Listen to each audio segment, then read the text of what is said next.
दोस्तों नमस्कार।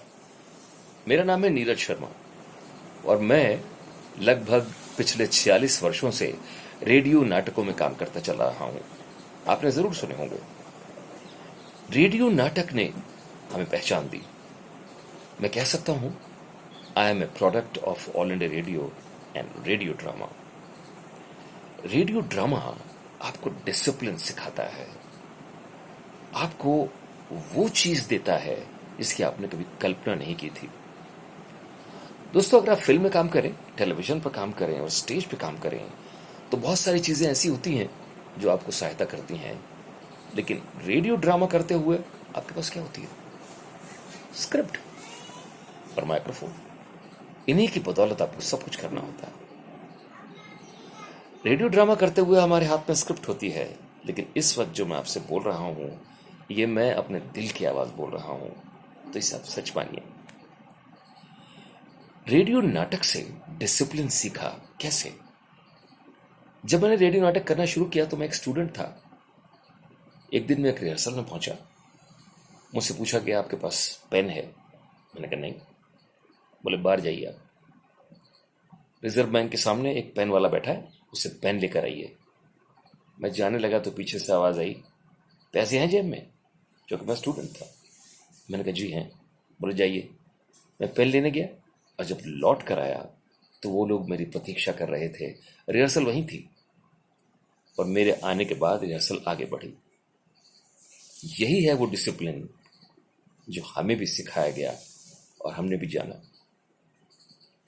रेडियो नाटक वो चीज है जो आपको डिसिप्लिन के अलावा स्पीच सिखाती है।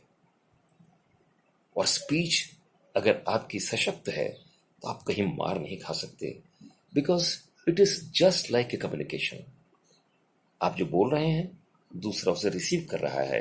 कम्युनिकेशन की साइकिल कंप्लीट हो रही है और लोगों को समझ में आ रहा है।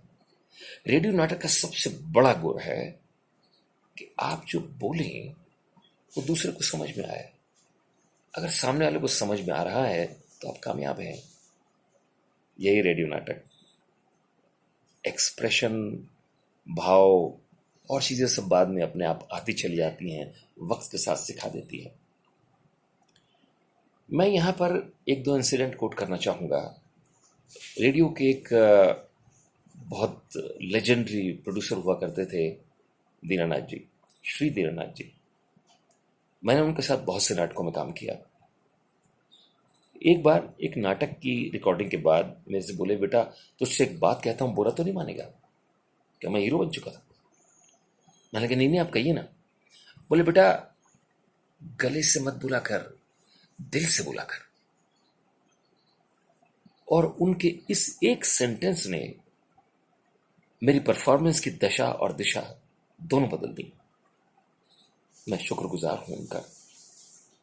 दोस्तों, नए आने वाले लोगों के लिए, उन नौजवानों के लिए जो इस लाइन में आना चाहते हैं और अच्छा करना चाहते हैं, दोस्तों हम कभी चेक के लिए काम नहीं करते कि रेडियो से हमें चेक मिलना है, आकाशवाणी हमको चेक देगा। नहीं, चेक तो मिलेगा ही, लेकिन अगर आप अच्छी परफॉर्मेंस देंगे, अच्छा काम करेंगे, लोग उसे पसंद करेंगे, तो उस चेक के साथ साथ आपकी साख बढ़ेगी और अच्छी परफॉर्मेंस का संतोष आपको मिलेगा। इस तरह आप काम कीजिए। और आकाशवाणी के नाटक के विषय में मैं आपको एक चीज और कहना चाहता हूं।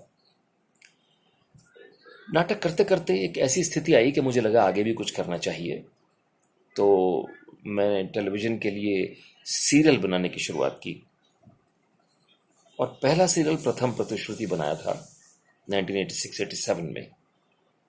सक्सेसफुल सीरियल के बाद मुजफ्फरनगर की एक संस्था ने मुझे अवार्ड फंक्शन में इनवाइट किया। मैं वहां गया, स्टेज पर खड़ा होकर बोल रहा था तो बाएं हाथ पे खड़े एक कपल ने मुझे कहा, नीरज जी हम आपसे मिलना चाहते हैं। मैंने कहा मैं आता हूं मिलने आपसे। बोला ना, आप वहीं रहिए, हम आएंगे। वो स्टेज पर आए, उन्होंने मुझसे हाथ मिलाया और मैंने उनसे पूछा, आपने ये सीरियल देखा था? उस व्यक्ति की आंखों के एक्सप्रेशन बदल गए। उसने काला चश्मा आंखों से उतारा और बोला, नीरज जी मैं देख नहीं सकता, मैं तो केवल सुन सकता हूं। मैंने तो सिर्फ आपको सुना है, आपकी आवाज सुनकर मैं यहां तक चला आया हूं। और उसने मेरे बहुत सारे नाटकों के नाम गिनाए। उस वक्त जीवन में पहली बार मुझे एहसास हुआ कि रेडियो नाटक, आकाशवाणी का रेडियो नाटक कितना सशक्त माध्यम है। और मेरा मन उस व्यक्ति के लिए श्रद्धा से भर गया। इसके बाद एक प्रेस कॉन्फ्रेंस हुई। प्रेस कॉन्फ्रेंस में बहुत सारे पत्रकार बैठे हुए थे। उनमें से एक पत्रकार ने मेरे से सवाल किया कि साहब, अब तो आप टेलीविजन के लिए काम करते हैं, रेडियो में समय ज़्यादा लगता है, क्या मिलता होगा आपको? अब रेडियो वोडियो छोड़िए, आप परफॉर्मेंस टेलीविजन के लिए काम करिए आप। ये सुनकर मेरे दिल को बड़ा कष्ट पहुंचा। I could have snapped him then and there, लेकिन मैंने कहा नहीं, मैं इनको समझाऊंगा कि मैं रेडियो के लिए क्यों काम करता हूं। मैंने उनसे कहा, श्रीमान जी, आप किसी दुनिया की बेहतरीन गाड़ी का नाम लीजिए। उस वक्त जो भी गाड़ियों के नाम उनको याद थे उन्होंने ले दिए।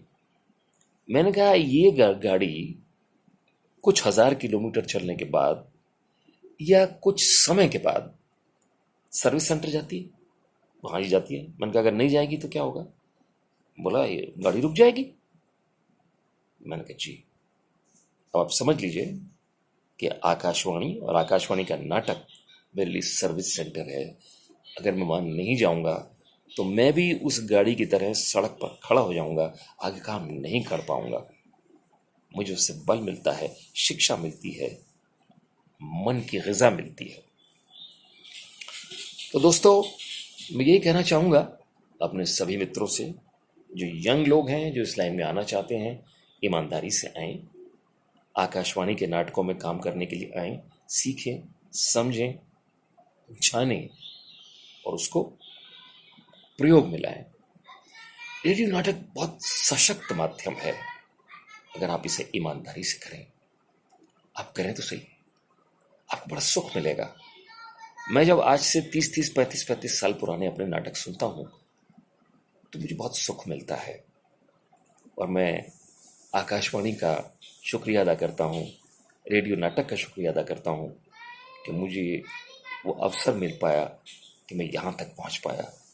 जो कुछ भी मैं हूं, जो कुछ भी मैं कर पाता हूं, वो आकाशवाणी और रेडियो नाटक की बदौलत है। Thank you Akashvani. आप सबको शुभकामनाएं। अच्छा कीजिए, दिल से कीजिए, डिसिप्लिन से कीजिए। Thank you very much. समस्त शुभकामनाओं के साथ आपका दोस्त नीरज शर्मा।